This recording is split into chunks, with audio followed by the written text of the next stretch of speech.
Salut tout le monde, je vous parle aujourd'hui d'un sujet important qu'il fallait que j'aborde malgré le fait que beaucoup de personnes aient déjà fait plusieurs vidéos dessus. Aujourd'hui on va parler de l'âge sur YouTube. Non, pas la limite d'âge sur les vidéos explicitement vulgaires ou pornographiques, mais l'âge d'avoir le droit de se créer un compte YouTube. Est-ce que cette règle est bien appliquée et est-elle respectée? Mais surtout, pourquoi elle existe? On va y répondre tout de suite. Bref, avant de commencer la vidéo, merci à tous d'être avec moi. Gagner plus de 2000 abos en une semaine, ça fait comme qui dirait un petit choc. Je vous incite aussi à vous abonner à la chaîne gaming de mon frère. Non, parce qu'en voyant mes abonnés augmenter, il a eu la brillante idée de me demander une pub histoire de gratter. Et vu qu'il faut laisser une chance de réussir à tout le monde, je vous incite à aller le voir. Bref. On commence. Vous rappelez-vous le temps où on commençait sur Minecraft et on voulait tous buzzer alors qu'on n'avait que 12 ou 13 ans? Eh bien ça existe encore, plus sur Minecraft mais bien sûr sur les nouveaux jeux en mode aux alentours comme Clash Royale puis 20 Fortnite. De jeunes youtubeurs s'essayent de plus en plus à YouTube, ils sont aussi de plus en plus jeunes. C'est ainsi que comme sur toutes les plateformes, on instaure une limite d'âge pour accéder à un compte. Mais est-ce que c'est respecté tout ça?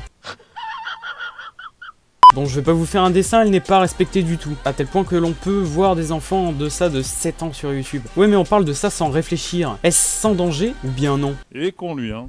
Évidemment que ce n'est pas sans danger. L'exposition de jeunes personnes peut entraîner de très graves séquelles sur certains. Ce qui me choque le plus, c'est que la plupart des jeunes enfants de moins de 10 ans sur YouTube se filment en facecam. Ils s'exposent sur une plateforme où ils peuvent rencontrer n'importe qui, n'importe quand. Ils se filment en face du monde entier. Mais quelles sont les répercussions, vous allez me dire? Eh bien, c'est tout simple. Je vais prendre un exemple de chaîne que tout le monde connaît ou presque. Je ne vais pas prendre ni le cas de Swan The Voice, ni le cas de Studio Bubble Tea, car les chaînes sont surtout encadrées par les parents, ni le cas de la chaîne de Neo The One car Neo a déjà 13 ans. Mais une chaîne bien moins connue que toutes celles-ci. Je veux bien sûr parler de Coffee Top.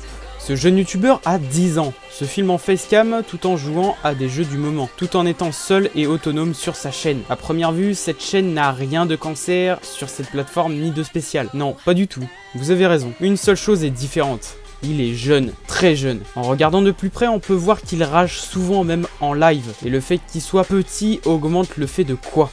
De se faire arracher de commentaires haineux dans l'espace commentaire. Et oui messieurs, et à qui la faute? Au jeune homme qui ne respecte pas une règle de YouTube? Ou à nous qui pouvons à tout moment détruire sa vie en lui envoyant un simple commentaire? Réfléchissez à ça longuement. Je pense que le plus infâme des deux est le fait que certaines personnes le menacent quasiment de mort. Et sur YouTube il y a plus que ça, plus que du cyberharcèlement et plus que des insultes. Il y a aussi les prédateurs sexuels. Mais je ne vais pas en parler dans cette vidéo, le roi des rats en fait déjà assez là-dessus. Bref, le pire dans tout cela, c'est que YouTube ne fait absolument rien. À quoi bon mettre une loi qui ne peut s'appliquer? Alors certes, il faut mettre son âge avant de créer un compte, mais comme dans tout, on peut tricher. Bref, je pense sérieusement que les enfants sur YouTube devraient limiter leurs apparitions sur la plateforme. Quand je parle d'enfants, c'est plus les jeunes de moins de 10 ans, qui sont présents au risque de se faire détruire par des attardés mentales qui insultent sans raison ni foi, et qui se moquent de savoir s'ils vont les détruire ou ne rien leur faire. Bref, c'était Cats Commanders, j'espère que vous allez très très bien.